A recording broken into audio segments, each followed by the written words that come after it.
but the bottom line is to get good at doing user research, do user research. It's just like design. Practice makes perfect. Blow a bunch of interviews.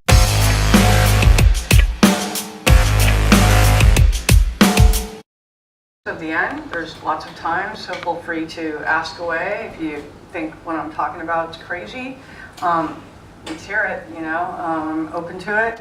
Also, for the 3 awesome questions, we've got 3 copies of my book to give out. And if those people don't want to just sell it on eBay and want my autograph, please come up to me after the talk, and I'll be happy to sign it for you as well.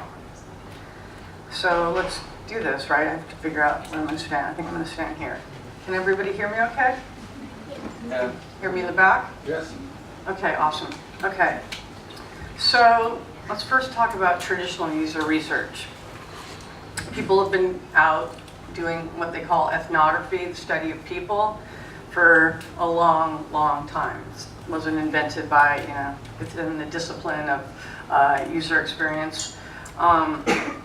Traditional user research is conducted, obviously, by people who need to learn about people, to gain insights about people's behaviors.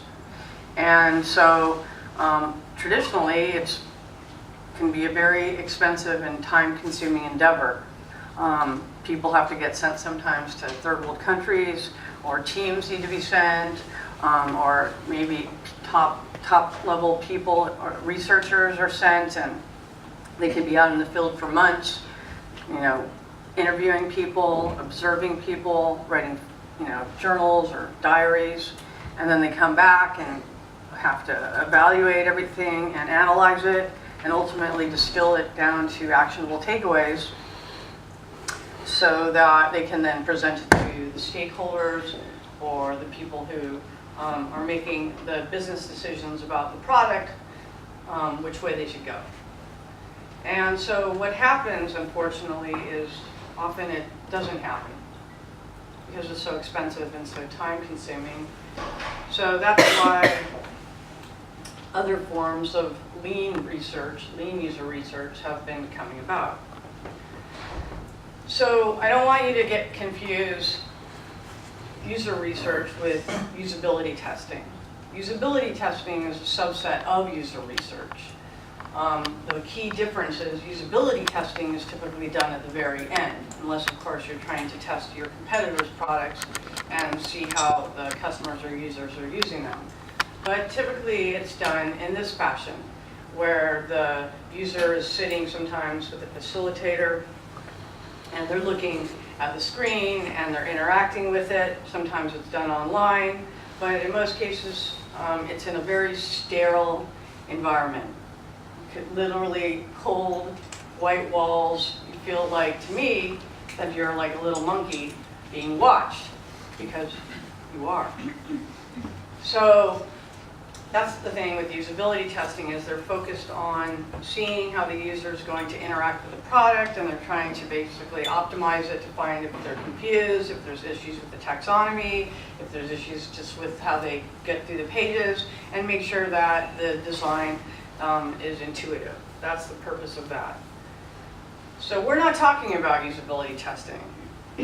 My book, UX Strategy, and one of the 4 tenets of a validated user research is basically derivative of other experts, other authors who've written books about validated user research. The 2 ones that I think that inspired me the most and that I write about in my book, and who I riffed on with my technique, is Steve Blank's 4 Steps to the Epiphany, where he's basically talking about doing customer discovery and customer interviews, where you're trying to bring entire teams out to talk to users and ask them questions about the problem and understand them, what their needs and goals are, as opposed to pitching them your product solutions. Running Lean by Ash Maurya was the first in the series of the Lean books that O'Reilly, my publisher, put out. And this one was really great because it was in there where he actually put a format of how to conduct a problem solution interview. And so the big idea, though, is that with validated user research, it's when you're thinking about the proposed product, maybe you have an MVP, maybe right now it's just a vision, but you're thinking about it as an experiment that needs to be validated, that needs to be tested on your hypothesized customers. So I'm going to talk about my technique conducting guerrilla user research. And actually, it's not mine. I heard the term guerrilla user research probably when I was first at this place. It's called Huge. And I was very curious about what it was because someone on my team was talking about it. And so I've heard how people often confuse it with like café research, and think of it as like, oh, you could just go and shove your phone in front of some user and get feedback and this kind of thing. And so I worked really hard to come up with a way to make it very methodical and far less bullshitty. So first I want to talk about this term guerrilla fighting, where the term guerrilla comes from, because we're not talking about V8. So Juan Galán lived in La Mancha, right? And this is, I believe, in Spain, right? And Spain was, let me know if I'm wrong, was invaded by some guy named Napoleon, right? He had some very strong forces, and they were basically invading France, invading all these other countries because they wanted to take them over. And they were on their way, in making their way through Spain, and Juana was like, absolutely not. She's like, there's no way you're coming up into my hut. So she got together her posse chicks, and they decided that they were going to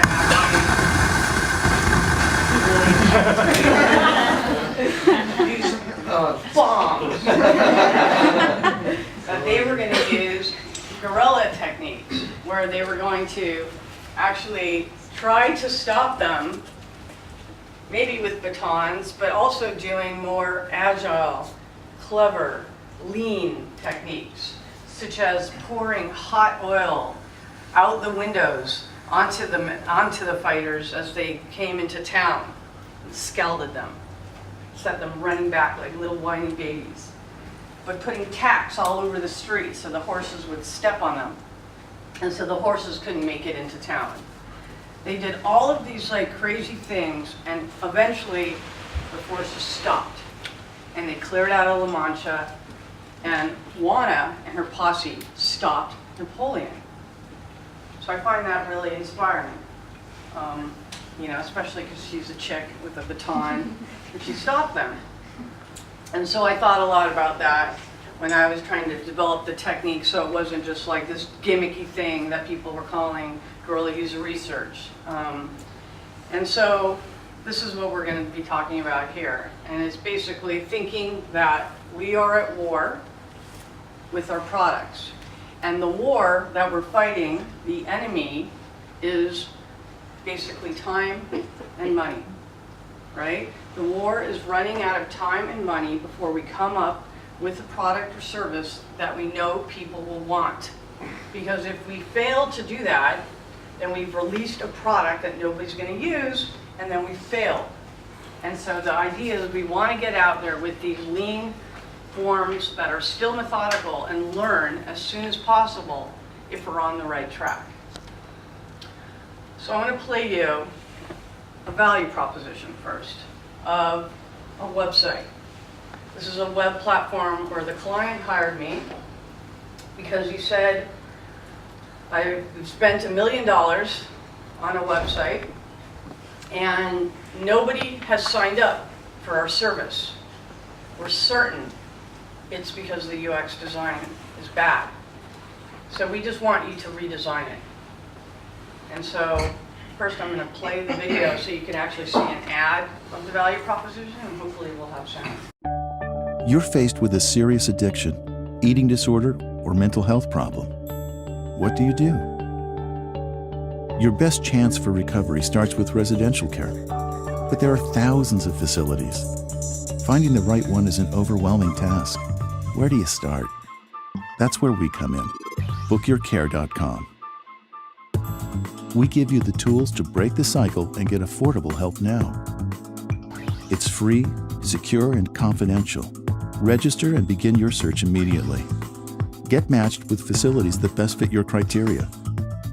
Check out reviews and photos. Get detailed information on amenities and treatment options.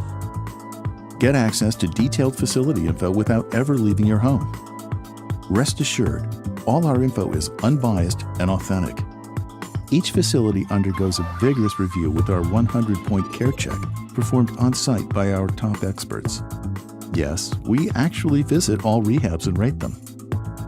When you've narrowed down your search, there are 4 ways you can book your stay.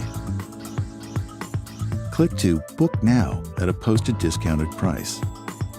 Make an offer and see if they accept it. Bid now in an online auction that a facility has started. Or use our Pay Less feature to start your own auction. Just pick your top price and invite facilities to bid for your business. At the end, the lowest bidder wins. With Book Your Care, you'll get the right care at a savings of up to 75%, possibly more. So skip the runaround and go to the source. BookYourCare.com. Break the cycle. Get help. Save money. So let me give you a little bit of background about this value proposition. So the CEO contacted me. I was actually in the midst of writing my book and struggling. And he told me about how his son had become a drug addict, and he was very wealthy. And so he was putting him in the best rehabs that he could find in Los Angeles. And his son would go into the rehab and either run off or basically be given drugs while he was in the rehab. Or the rehab was basically a place for people who would just like get their nails done, not for this boy, but you know, it was like a spa. He wasn't getting the best treatment, and his son wasn't getting better. And there was no place, no one resource where he could get actual reviews that were unbiased. Because the rehabs, especially the ones in LA, prey on wealthy people, prey on celebrities, prey on people who have money and are desperate to get clean. And so, even though I didn't want to stop writing my book, I really wanted to help him with this problem that I could identify with. So, he showed me the website, and I looked at it, and I said, well, yeah, it's true, it's a pretty ugly website. But I'm not so sure if they're not signing up because of the UX design. Right? It's every night that goes by, a restaurant table is empty, a hotel room is not full, or a rehab bed is empty. That's money that cannot be recovered. And then on the other side, we have the people who are the drug addicts or alcoholics who need help. And they're trying to figure out which rehabs are good. There's this whole other world of rehabs for people who are sent there for jail. They're picked up in their cars, or they've committed a crime, and their choice is to go to jail or to go to rehab, and they pick rehab, and they're sent there and paid for by the government. These aren't the rehabs that we're talking about. These are rehabs that cater to more middle class and upper class people that want to send them where they're not necessarily going to be around felons.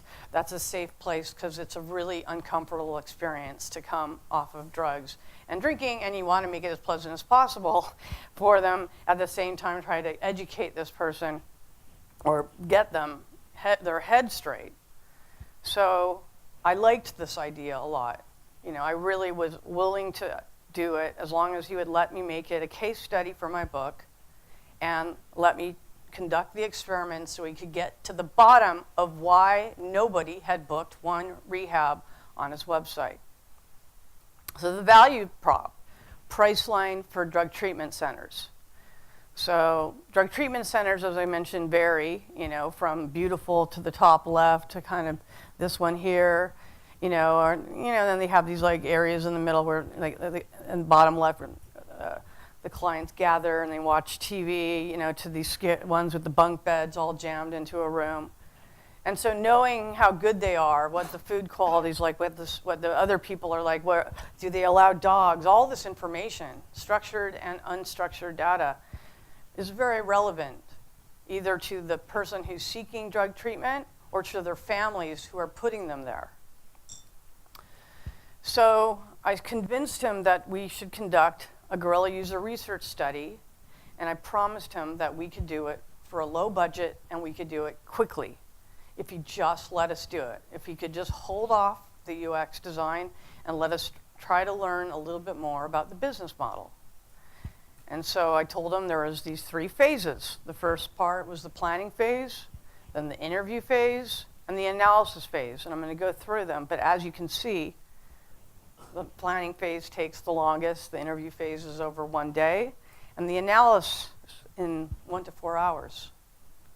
So we're talking about pulling something off in 2.5 weeks, right? Where we can either validate or invalidate this value prop.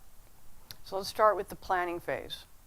We're trying to figure out everything from finalizing your prototype, making sure you're showing them the right thing, that will give them a good idea of the value proposition in terms of the key experiences, the interfaces that really matter, and writing the questions that are relevant to invalidating or validating the value prop, figuring out the problem questions, trying to get them settled, to screening, to finding and screening the participants, which if you've never done that before, by the way, it's hard. That's why recruiting companies are so expensive.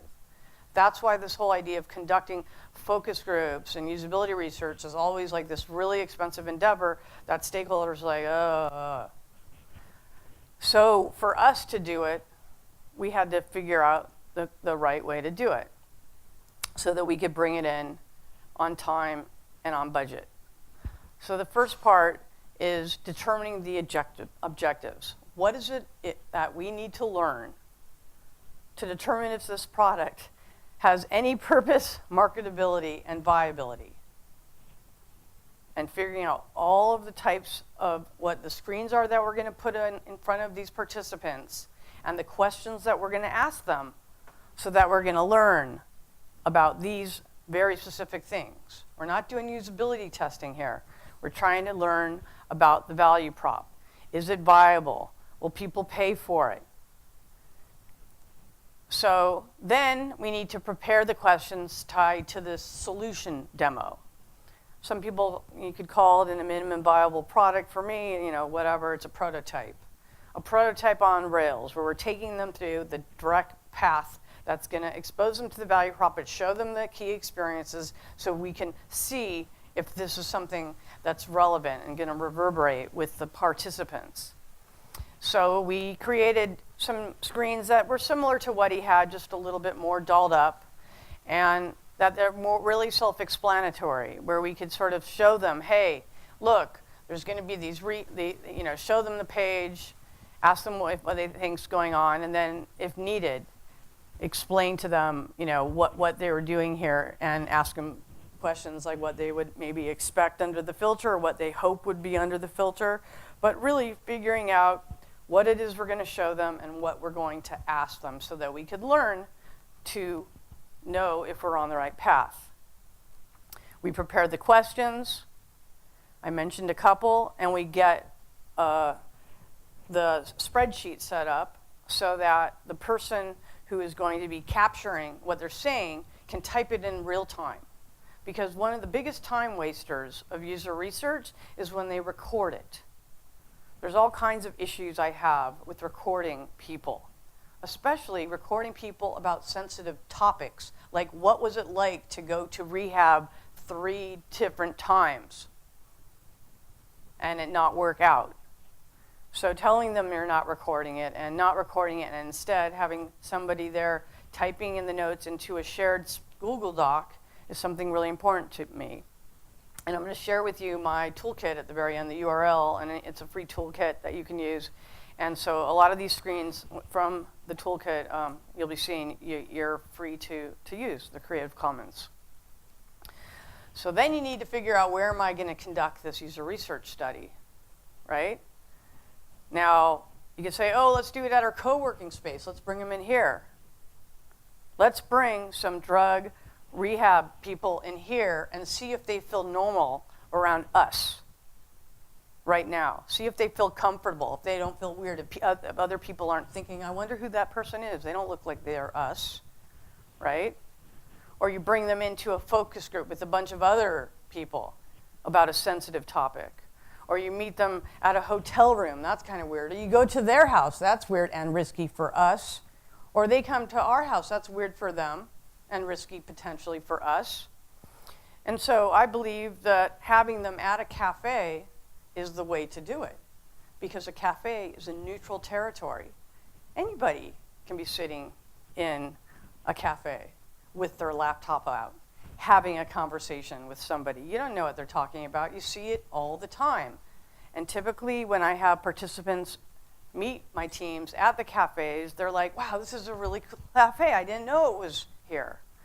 So we need to find one that we can conduct these interviews for 8 hours. So we're going to camp out there at this cafe, right?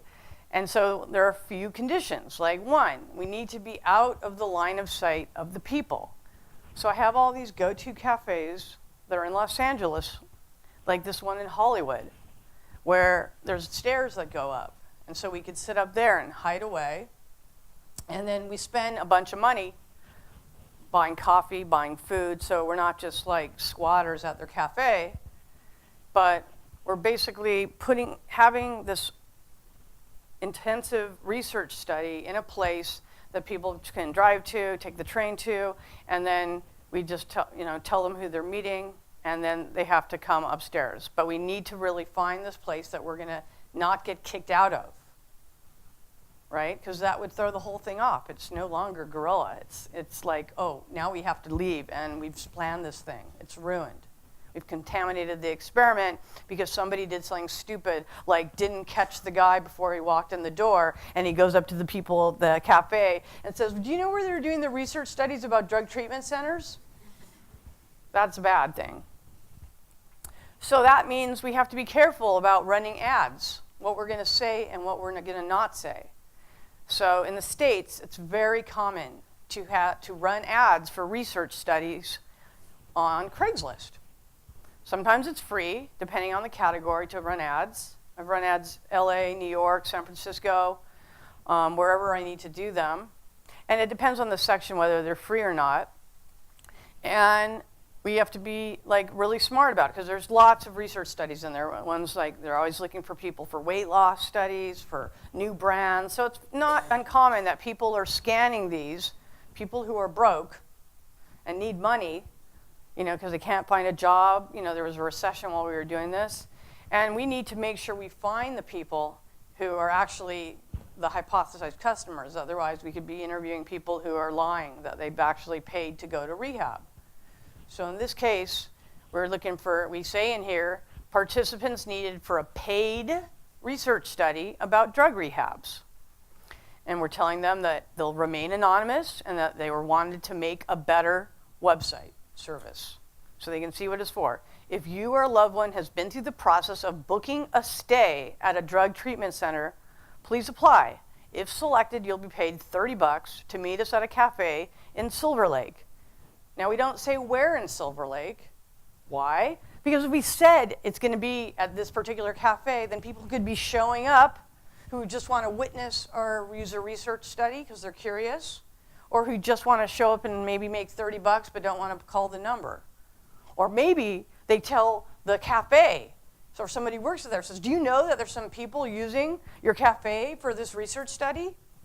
So we need to keep that part secretive. So we say where.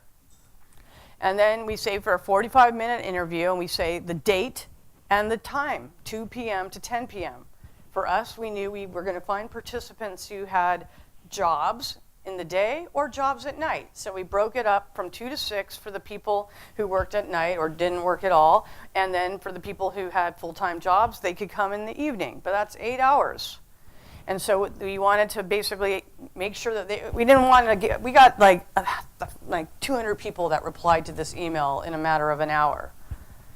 So we needed to make sure at least that they were available. And we said the interview will include basic questions about your experience and will involve showing you a website prototype to get your honest feedback. We will pay you in cash, because people are always worried you're going to write them a check.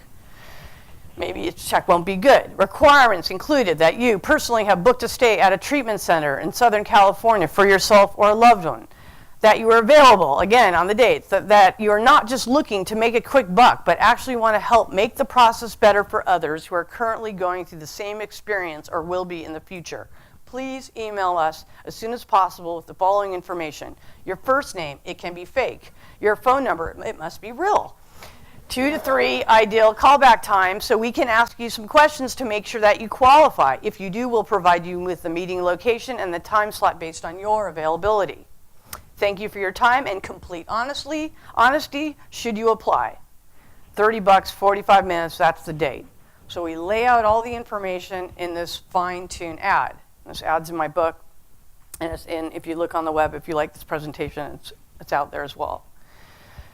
So a lot went into constructing this ad to make sure that we were getting the right people. It's not just like, we're doing a study and please apply. It's very specific, but not too specific. So we're potentially gonna say, we're gonna ask you questions about all the drug rehab centers you've been to. That's gonna be a surprise that they're gonna find out when they call, because there's just so many lying liars out there. So we get all these calls, and now we get to another screen from my toolkit, because we're trying to do this ourselves, where we're trying to figure out who are the best people that should be in the interviews. And so typically, what we do is we put their first name, whether it's real, and by the way, all these are changed to protect the participants. People always freak out, like I'm giving out real names of drug addicts and their phone numbers. No, that's stupid. So then we put in their name and their phone number, and then the time that they're available, and then a little bit of details, like has a son who's now an attorney, he's a recovering cocaine addict, he went to 3 paid treatment centers, has a 42-year-old heroin-addicted daughter, just went through booking treatment in OC, very articulate, has been in recovery for 7 years and glad to be of service. All these different things, and then we give them a rate. 3 meaning they're really someone that would be great to interview, 1 meaning 2 meaning so-so, and that way we can just call them all back and not have to make the decision right then. We ask them these screener questions, and then based on their answers, give them a rating. Now in this case, I knew a little bit about, from living in New York, about people going to rehab and that type of thing, but we brought in a subject matter expert to help us, who was working with the client. So they provided somebody that could call back all the people and could tell who would be the best people to be interviewed. These hypothesized customers, people who had paid for drug treatment centers for themselves or for loved ones. And then once we nailed that down, we called them back to make sure they were still available and booked them. And because we decided we really wanted to talk to as many people as possible, we did it with 2 tables with a shared spreadsheet and double booked them. And then because what if one didn't show up? I've got my stakeholder there, and I needed to make sure at least 1 interview was happening at all times. So we double booked, usually like a 3 with a 2+, and then had him switching between tables based on our knowing like who's this person he should be listening to the interview of. Sorry, so you have 2 interviewers and 2 interviews going on? In this case, yeah. Usually I don't try to do that. I just try to have 1. But because of that, we didn't want to risk having, he was driving from far away. And what are we talking about? The difference of 30 times 8, that's $240 that we're paying them, and whatever I'm paying for my user researcher to give the interviews, but we're showing them the same prototype and asking them the same questions. So the issue really was just having 2 tables. So I don't necessarily advocate doing 2 at the same time. It gets really squirrely having them come in the cafe and everyone's late or early, but we did in this case. Because we had to always have 1 going, and people will flake out for $30 as soon as they hit traffic freeway in Hollywood. So now we're talking about the interview phase, right? The actual day of the attack. So we're in Hollywood at Cafe Vita. Right? Sarah shows up. an hour early, right? She's actually the editor of my book. And by the way, we shot these at a later date so that we weren't looking like freaks shooting this while we were, and potentially get thrown out of there. So Sarah shows up an hour early for the interviews. She buys some coffee. She leaves a fat tip. She walks up the stairs to get the coffee. She gets up there. Surprise, we knew this would happen. It's Hollywood, everybody's writing a screenplay, and all the tables are full. That's why we got there early, because we need to take over 2 tables. So she sits kind of in the corner, stands up, and all of a sudden, a table shows up, and she grabs it. She's got 1 table. So now we just need a second table. Time passes, and another table shows up. She's got a backpack full of 6 jackets. And she's taking the hoodies and putting them over chairs, and we're just slowly taking over 3 tables, right? 1 for our extra people who are helping us out, and 2 for the actual interviews. Who would think to bring a bunch of jackets to a cafe? Kind of an oddball thing. But they're extremely useful to make it look like somebody's sitting here. Don't sit in our damn chair. We also need to make sure there's AC, right? Because the laptops are going to be on for 8 hours, so they need to be plugged in. That means we needed to not just find empty tables, but tables by outlets. We also needed to make sure we had an internet connection and that it was strong. So when we went to look at the venue, we tested the connection because we knew that we were going to be using the Google Cloud across 2 tables and filling out the spreadsheet simultaneously. Then I show up, right? I'm the lead researcher. I buy tea because coffee gives me diarrhea. That's another story. I leave a big fat tip. And then I walk up the stairs. There's a nice picture of my butt. And I wink at Sarah. And I see her. She's got the big fat table, the 4 top, and that there's a 2 top over there. And I take over her table, and she goes and takes over the other table. Right? So I'm getting the laptop ready for the interview, and she's sitting at the other side of that table getting ready for the interview. So now we've taken over our spots at this cafe. I set up the prototype, ideally on an actual iPad. We had 1 iPad and 1 laptop for this interviews, and the iPads are the best. Because with a laptop, if the user's looking at them, I mean, not drug user, the user of the demo, being demo to, in this case it was both, it's blocking. We don't know what they're looking at unless we're sitting right next to them. So ideally, I'll make a prototype in whether it's Proto.io or Just in Mind or whatever prototyping tool, or even Photoshop as a PDF, because I don't care necessarily if it's clickable. I just want them to go from screen to screen, and I want to be able to watch their eyes and look at their faces. And having a laptop often will block me, and it also just like makes it all look too tech and dorky having 2 laptops out, one where we're taking notes, and having it on the screen just makes it so much easier for everybody to see the reaction as we show the prototype to the participant. So I set it all up, looks great. I then pull out my mobile phone and I text Michael, who's working at the door. He is our Guerrilla User Research manager. He's the guy who's managing to make sure all hell doesn't break loose during our attack. I say, Michael, please send up participant number 1. Michael gets the text. He's standing outside, freezing his ass off. He's like trying to look all casual Hollywood. We're all wearing like our casual, we're just here writing our screenplays. And he's standing outside with a clipboard, so he looks official. And he's blocking the door, so anybody potentially going in to be interviewed, we catch them on the way in. We've told them to look for him. We've sent them a picture of him and say, check in with Michael at the door. Because we don't want them going in and talking to the people working at the cafe, because we don't want to get thrown out. So they go up to Michael.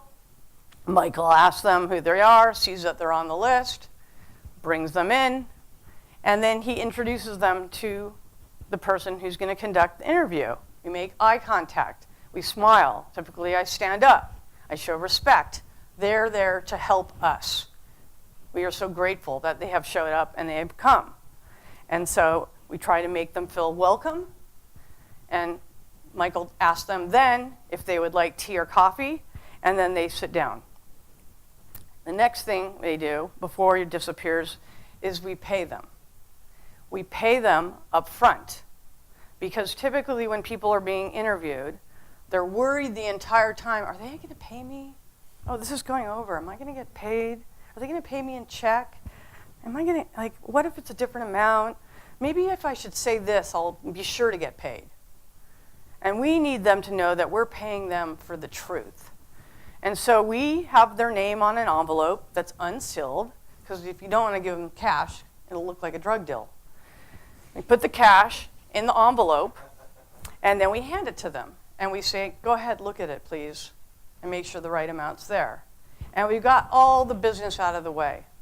They've been paid. They don't have to worry about whatever they say. There's no wrong answers. And we can move on with that part of the interview. So then we move into asking them questions about the problem. So you've paid to go to rehab. We heard that from the person who talked to you on the phone. Tell me about that experience.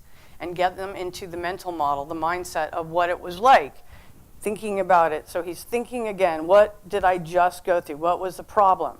Because we're trying to figure out before we show him the solution what he went through personally. So then Michael's back outside, right?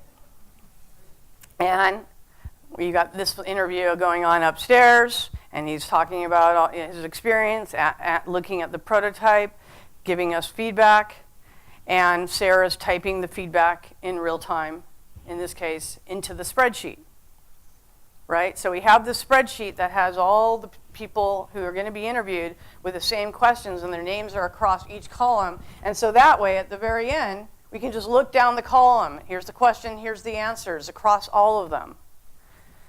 This is from the actual interview. Sarah took this without the client knowing, and that was when we decided that we should go ahead and really document this for real. But this is actually from the interview. You can't see the participant. His back is to us, but that's the client on the right, and that's me on the left. And I'm interviewing, and you can see I'm looking at him, and I'm not smiling, laughing at him. I'm smiling, like building up, like a camaraderie with him, like, hey, thank you so much for being here, and we're really interested in learning from you, and we're paying you for your honesty, and you're really helping us out, and it means so much to us. Who's this big guy across from me? He's our note taker. I'm like, this is Michael, our note taker. I don't say this is Michael, the CEO who had the son, blah, blah, blah, and this is his value prop, because then this guy would be worried. What would Michael think? I said, this is Michael, the note taker, and I told Michael, the entrepreneur, do not say anything. You are not allowed to ask follow-up questions or any types of questions. You've done enough talking in the last year, and look what's happened to your $1 million. Now it's my turn. You shut your pie hole, and I'll do all the talking. And it hurt him so much to keep his mouth shut, he had to physically hold his mouth closed.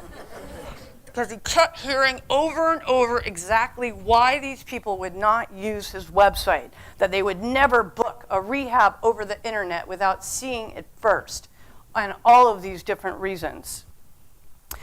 And so the total cost of this Guerrilla User Research study, $5,000, right? That's the invoice that he paid, and we conducted 16 interviews in one day. It took just over 2.5 weeks. It was a little scary. We were very afraid of something going wrong and getting kicked out of there, but we were able to learn all the problems. We were able to learn why this one gentleman who put his daughter in rehab, and he looked at the site and he said, no, I still wouldn't use it, even though it has all the great reviews. I need to go walk around it myself. And I said, Michael, why can't they go do a tour of the rehab and still book it and still get the better price on bookyourcare.com? And he's like, oh, as soon as they're out of the funnel, we lose them. Because then they're going to go to the rehab. The rehab is going to do anything to lower the price to make sure that they're there. It's like we're competing against them in real life going to the rehab and being on site. And it's not in the rehab's best interest to say, yeah, sure, here's a tour. Bye.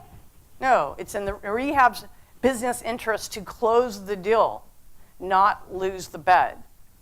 And so we had to learn how could we potentially book them get these people to book the rehabs on the site, what information they needed to see without actually giving them the names of the rehabs so they didn't go to the rehabs directly and try to get that same exact price themselves. This is what we were fighting against. And it was through this that we learned that his business model was not going to work. You know, we looked at all the data and we started seeing all of the things that they cared about. They liked the overall design of the site. However, they couldn't see booking it without knowing the name of the facility and getting a personal tour. Business model invalidated. Over and over and over. At the bottom of my spreadsheet, I have validated learnings. And so pretty much halfway through the day, Michael was like, that's it. This is not going to work. He did not know that from just having his website up, because people would come to the site and bounce away. But by just spending the time and learning from the customers and hearing it from them directly, he was able to figure out that he needed to pivot from a B2C model to a different type of model, which was basically having the doctors recommend the rehab. The doctors that these patients were going to book the rehab using this site, because there's trust between the psychologist or the doctor than the person just booking it, you know, willy-nilly over the website. And that's how we learned how to pivot to a B2B model. And so this validated user research is something that I've used with many, many clients, enterprise or startup, and yeah, they think it's crazy at first, but when they understand what it's like, and when you understand what it's like to actually conduct it and go through the process, and how you can learn so much about your customer segment, about your value prop, about your business model, that ultimately you'll think, well, this is better than nothing. Because nothing is often what is spent on validating a value proposition. So you might say, well, I'm working at an enterprise. There's no way they're going to let me do this. So I say, don't be a pussy. Don't be a kitty. Be intrapreneurial. Do it on your own time. If you really care about the strategy of your product and you know it's not going to work, how hard is it for you to book some interviews with some people? And I would assume whatever product or service you're working on isn't as sensitive necessarily as the drug treatment center, but you just have to maybe change the name of the brand, the company that you're working for. And just say you're working for the competitor and say, hey, and then you're going to show them a prototype that has maybe slightly, you change a bunch of things and make it so that they don't know it's the name of your company. But the purpose is that you're trying to gather evidence that you can then present to the product director or to the stakeholders or whoever if they're not going to let you do the research. And they might say, but why? Why do you need to do that? And you said, because I wasn't sure. That's the truth. Because we're not sure. I mean, what does it feel like to work on something and the whole time you're kind of like, I don't know, you're scratching your head. Like, is anyone really going to pay for this? It kind of sucks. So Guerrilla User Research, it's a get-out-of-the-building technique for conducting affordable yet efficient field research in a neutral environment.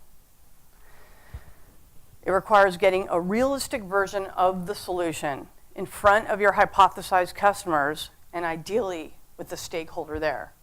Tell them that you want to do this. Show them the chapter in my book if they're not sure about it and they've never seen what it's like, because it might sound crazy until they actually do it. Tell them they have to get from behind the double-sided mirror and in front of the customer to get closer to the truth. And then for it to be a structured experiment, you must always measure the feedback signal in a methodical way. You can ask all kinds of open-ended questions, but if you don't have some sort of spectrum of highs and lows, then it's really hard to evaluate qualitative feedback. You need to try to figure out how it can be measured. And the goal is to help you immediately validate or invalidate assumptions about your value proposition and business model. This is not usability testing. This is not traditional user research. Thank you.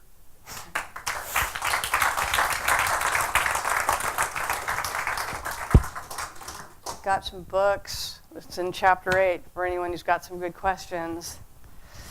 Let's start with this guy over here. X. What's your good question, sir? Okay. What's your name? Tell us who you are. All right. My name is Tien. And I'm from Canada, or Toronto to be precise. I'm also part of DPS, Digital Product School. And I'm a designer. Okay, so my question is, in that toolkit of yours, do you have a template for the metrics or whatever for when you conducted your user usability testing or whatever? Like, I know there's a standard one out there. It's called the System Usability Score. Right. Is there another standard out there, or what do you use? Well, the template, I think I showed the 2 different templates I use, one for recruiting and one for basically just capturing the data. But no, we just use analysis, looking at the spreadsheet, and ultimately, trying to keep it simple with 10 questions, looking across columns and evaluating it. If you have a suggestion of an excellent tool, I'd love to hear about it. Right, but like, what are the 10 questions you ask then? Well, every product, every value proposition is different. Oh, okay. So you're trying to ask questions that are tied to the solution prototype that get to the heart of why or why not they would use the solution or not. And so you got the book, so chapter 8 will help you out there. Okay. But also read, Ash Maria's book on running lean, or read Steve Portugal's book on how to interview users. There's a technique to interviewing people to get to the truth. But the bottom line is to get good at doing user research. Do user research. It's just like design. Practice makes perfect. Blow a bunch of interviews. That's why we had 16. So in case we messed any up, or maybe go out and do one interview and say, oh crap, this happens to me a lot. We'll test drive our solution prototype and do one interview on just a friend, or on grandma, or on my mom, or on my friends, or on whatever. And to make sure, these questions are in the right order.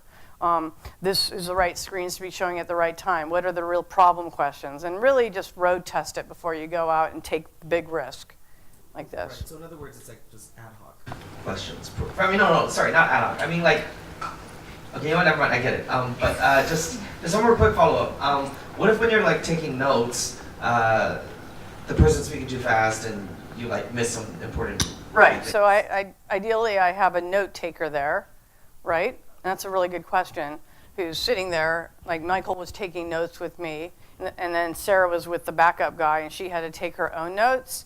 And so that is a skill of distilling the answer down to one sentence. Because someone will say, blah, blah, blah, blah, blah, blah, like what you just said.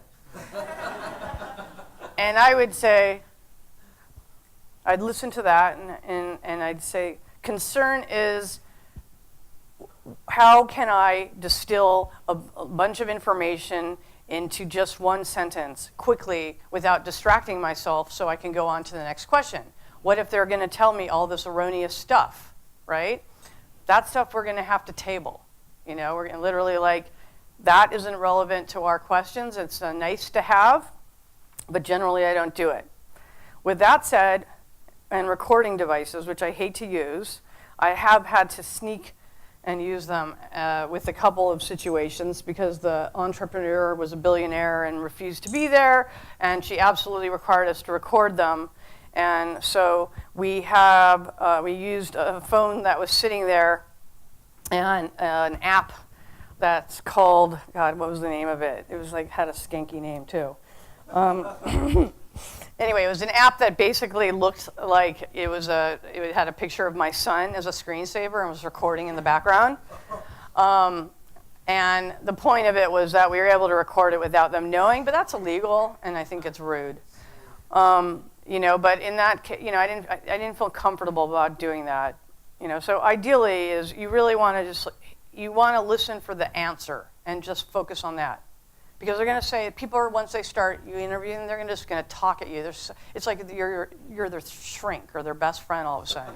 They just oh, wow, let me tell you about it. Because you're listening and you're interested. And so you really need to listen for the answer, type it, and move on. Because you only got like 15, 20 minutes, and then the next one's going to show up. Gotcha. Cool. Thank you. Thank you. All right.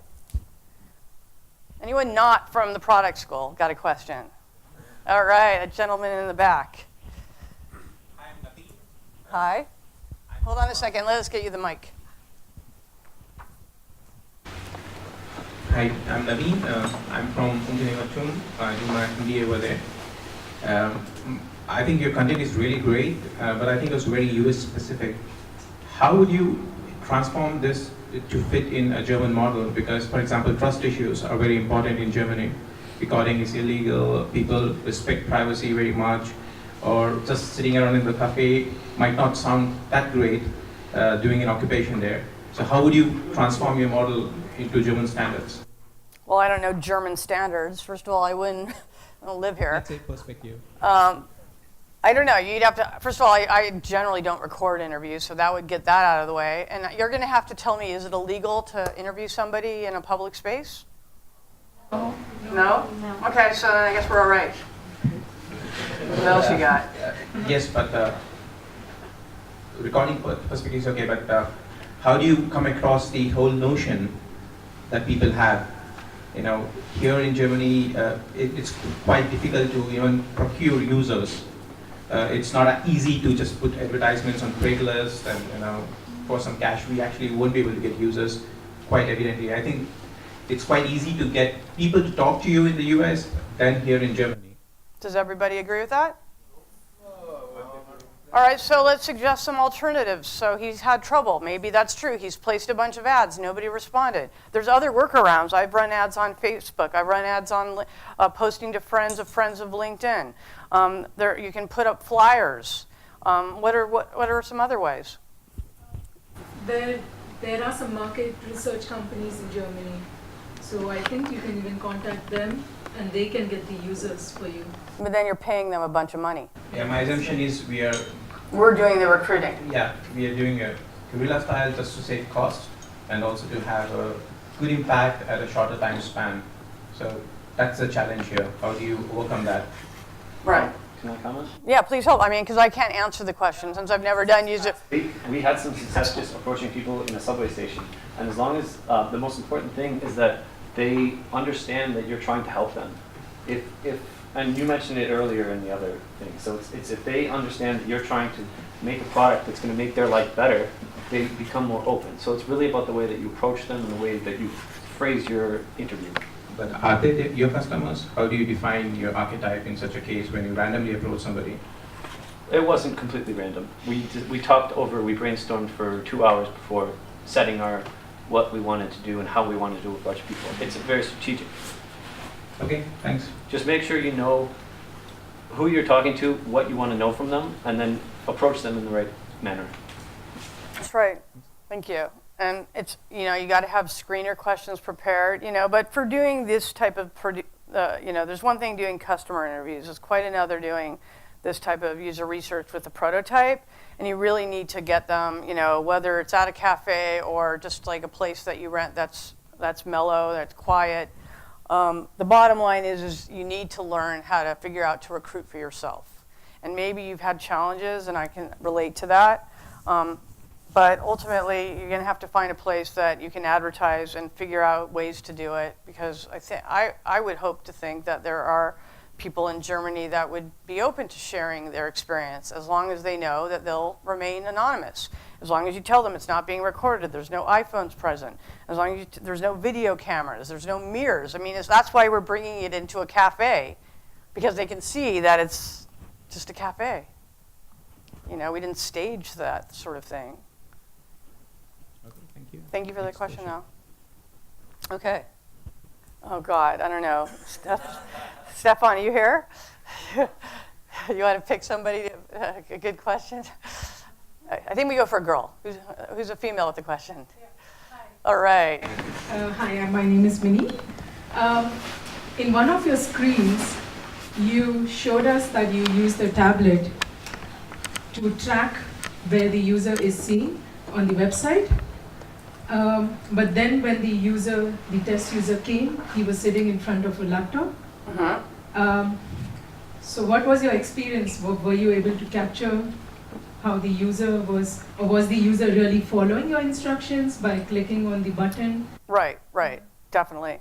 Well, in that situation, as ideally we're using iPads, so it's flat, or we're typically now everything's on mobile, so it's flat. In that situation, if we had been able to stage it properly, that was a reenactment. Sarah would be sitting next to him. The way we would have it set up was how I showed you with the picture with the stakeholder to the right, and I'm right next to him, and he's looking at it. And that way, because it's not like, we're not literally eye tracking him with some crazy software.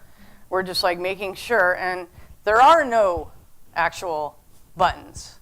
It isn't interactive. You don't need to make an interactive presentation. It's just going from screen to screen.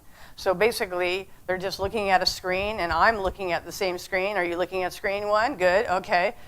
Now go to the next screen, and then go to the next screen. So they're basically locked in on a laptop that's got the PDF where all they can do is next and back. That's why we're moving away from having, you can make some pretty crazy rapid prototypes these days. There's some great tools out there, but ultimately you have to be clear from the beginning. Am I testing the usability? That's one thing. Versus testing the value proposition, where we don't need to see them clicking on the screen. It's not important. We're trying to figure out if they're going to use the thing, not figure out if they know how to use it. I think at this point in time, if a person of average intelligence who's between the ages of like 30 and 60 can use it, it doesn't really matter that much. Unless we're talking like advanced B2B software, like that's for like specifically engineers or doctors or whatever, then sure, I guess maybe usability testing can be really important, that they can use it, considering they're maybe in a specific environment. But in general, we're focusing on really showing them the screens of the experiences and say, what are you seeing there? Would this be enough information for you to make a decision? What's wrong with it? You look like you're a little bit confused. Tell me what's confusing you. And really trying to get information that's specific, like, is there something missing here? Is there a button? And you can't ask them, like, is there a button that's missing? But, like, what are the buttons that you think are relevant? If we could get rid of and just keep one, which would be the one that's the most important, and learning from them. Thank you. Sure. Can I still do questions? Yeah, tons of questions. I just can't give you books. Sorry. That's fine. It's not only user research, but also bridging to like the next step, maybe. How do you think? Hi, I'm Jana, by the way. Also with GPS. So what do you think of follow-up questions, like meeting them again for maybe a usability test? And how do you handle getting them motivated to be there for 3 or 4 times? Well, you've got their phone number, right?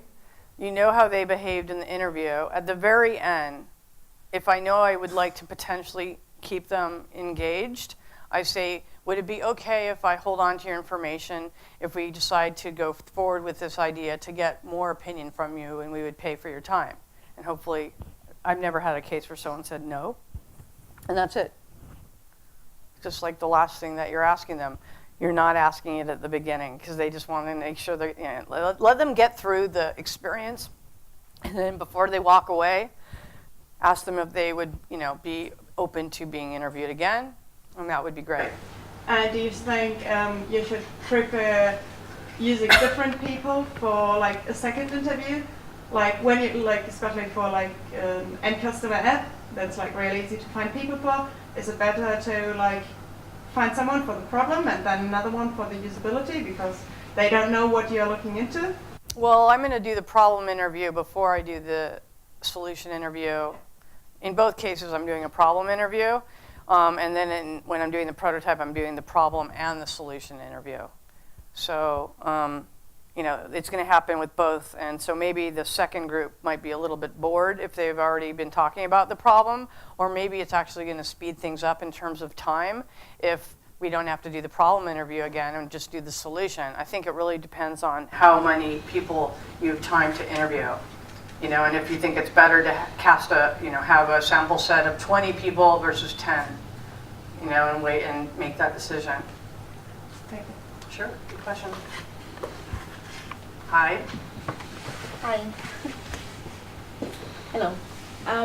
How do you deal with and how important it is subjective information during the interview, like their body language or things that they meant to say but they didn't? How do you get your words around it?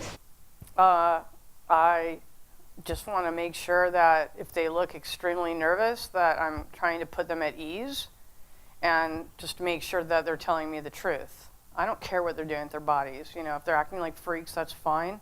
What is important to me is, because they can be very nervous, especially in the situation. I mean, actually everybody that we interviewed for almost all the studies are happy.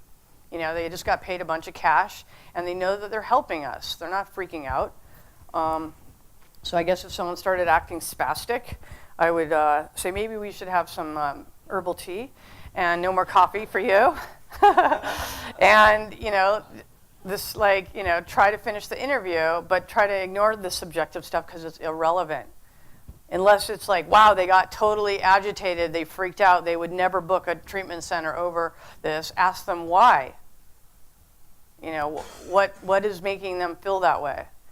But ultimately, you want to stick to the same questions. Otherwise, you're contaminating your study. If you go off the 10 questions, or you go off whatever your list of questions into Neverland, you're going over on time, and you're losing having a structured interview. And that's why sometimes it's good to do a couple first, because you might learn like this question's irrelevant, this question's a money shot, and then get it fine-tuned. And do 10, and then do another 10, and do another 10, and just keep learning. I mean, that's the ultimate goal. Thanks. I'll ask one.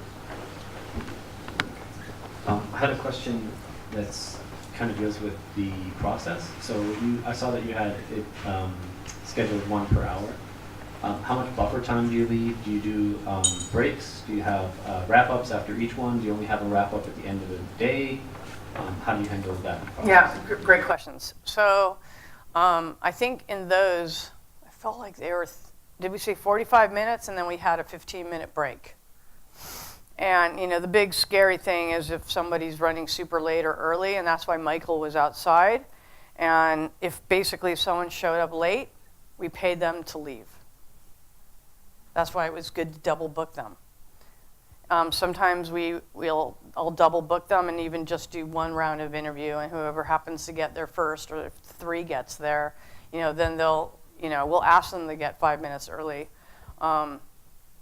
And then we don't do the analysis until the very end unless all hell breaks loose. Because then it's like, if it's in process, then it's kind of too late. The wheels are in motion. But I did another one where we had the interviews with the client in San Francisco in 3 different locations over 3 different days. And by the day 1 interviews, we realized that the prototype made no sense. That as soon as they saw it, there's no way I would put my kid in the service. And so we had to go back to the house and sit there and retool the prototype and start the clock back at 0, and then do the interviews again, pretending the ones the first day didn't count.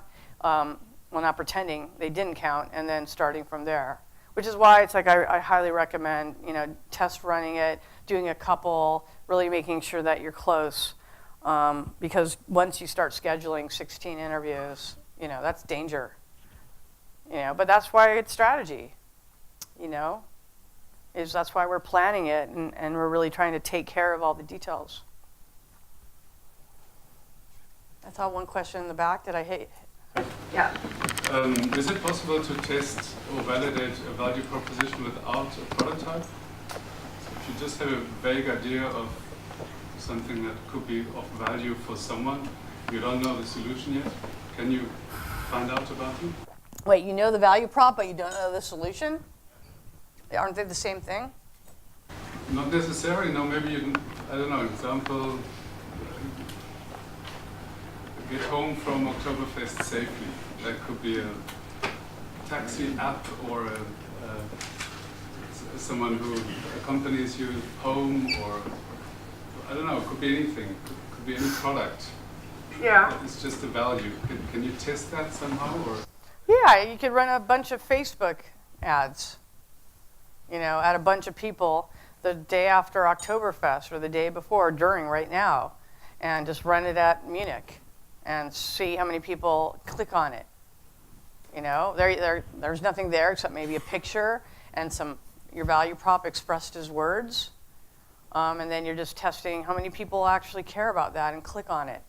And there you're not showing them anything. The product is just the ad. As far as having your users imagine something, your participants imagine something, I think that's really challenging. I want to show them pretty much a close to pixel perfect prototype. I'm not showing them paper prototypes. I'm not showing them wireframes. I don't even believe my clients can look at wireframes and make really good decisions. I find that showing them prototypes that look as real as possible gives me the opportunity to get feedback that is more accurate, because they're not distracted by what's going to be in that empty box. Or wait, how's this thing going to work? I don't want them to imagine it. I want them to see a concrete example of what it could look like that's going to give them the basic idea, so I can get feedback. I mean, that's just me. Other people could have other methods, but that's my way. So just to follow up on that, this strategy is only, you're saying it's only usable for high fidelity prototype testing or validation? I think the high fidelity is good. And high fidelity, how hard is it to knock out a Photoshop, comp that you rip off from some other sites and put some graphics and change the text, or go into JustinMind, for example, where you can just drag and drop from a widget library and put together an interface in 30 minutes per screen. It's not that big of a deal. But the value of showing something that looks real increases the chances that you're going to get real, honest feedback that's accurate, as opposed to them kind of giving you feedback based on them kind of imagining it. And then it's abstract. So we want to make it as real as possible, so they kind of know in a real way what the heck what this thing is. So if they say, there's no way I would do it, then, well, is it there no way they'll do it because the idea sounds fishy or weird, or they can't really imagine it? Or is there no way they can do it where they're actually looking at a real version of it and saying, wow, there is no way I am going to use this thing? Which one would you want? Gentleman with the question. If they're going to say, there's no way I'm going to use your value prop, is your preference to have them imagine the value prop, or to show them a mock-up that you knocked out really quickly that helps them realize your concept of the value prop? Wouldn't it depend on if you're working evaluative or formative? What do you mean? So evaluative, you're evaluating if your value prop or your prototype or your product is viable or if it's usable. Right. Whereas formative, you still have, this guy, he had an idea that obviously was a good idea, but it needed some tweaks and some formation in order to make it a good product. So formative testing is more like you're trying to still form a nice product, where evaluative is you have a product or you have a working prototype. Yeah, I think it's the same answer to both. We showed him a prototype that wasn't real. We didn't actually show him the real website. We just showed him some mock-ups we threw together in Photoshop and exported as a PDF. So it was not based on the real website. He wasn't going to the real website. So I think in either case, I try to show a prototype that gives them a basic idea of what the user experience would be. And trying to have someone imagine a user experience is a lot harder to get feedback than actually showing them an example of the user experience. So what is it like to go to imagine that you're going to a museum and you're walking around and you've got this app and it's showing you where all the art is. Okay, now let me show you this app. Let's meet at the museum and walk around and tell me if this thing would be useful.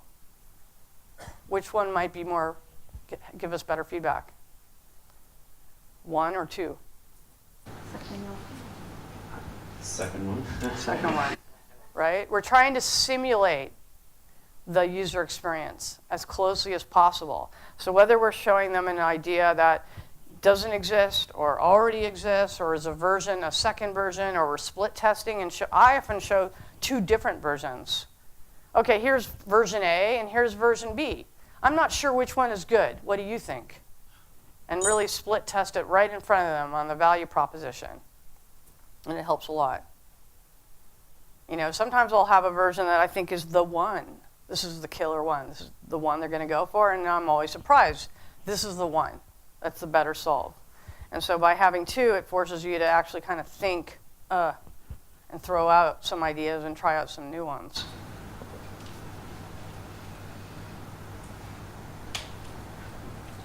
Are we good? Is it beer time? Already started. All right, cool. Well, thank you, everybody. Nice to meet you.